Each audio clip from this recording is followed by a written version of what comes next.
An intense bombardment shook Tripoli on Wednesday as new battles erupted around the capital hours after Libya reported its first case of coronavirus and despite UN calls for ceasefires around the world during the epidemic.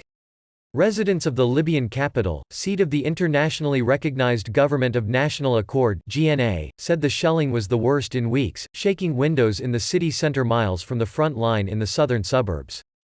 "We are done in this country. There is a war and we hear clashes all day, fearing a missile will fall near us. Now there is coronavirus. If it spreads in Libya, I think we can only pray," said Issa, 30, a shop owner in Tripoli.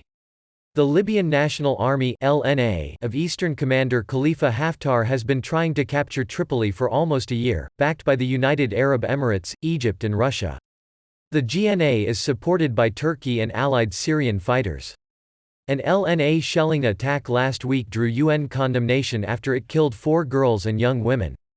On Tuesday, shells hit a prison in an area held by the GNA, also drawing UN anger.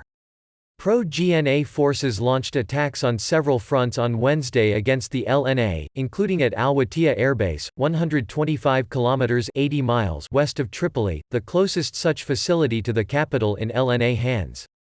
In response to the heaviest bombardments Tripoli has seen, we launched a series of counter-attacks against Haftar, said Mohammed Geblawi, spokesman for the Libyan Ministry of Foreign Affairs in a statement.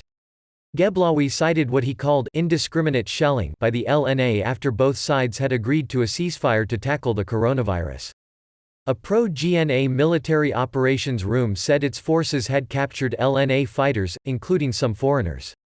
The LNA spokesman Ahmed Masmeri said it had repulsed the attack and that the GNA had fielded Turkish and Syrian fighters. The truce was not put into effect by the pro-GNA forces, he added.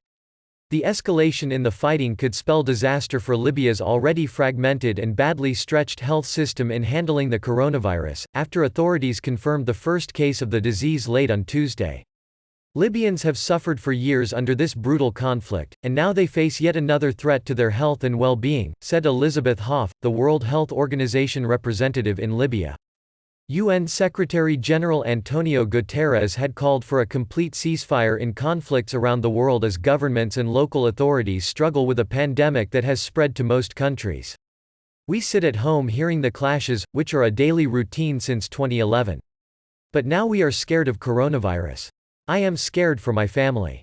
Libya doesn't have a good healthcare system," said Akram, a 28-year-old barista in Tripoli with 3 children.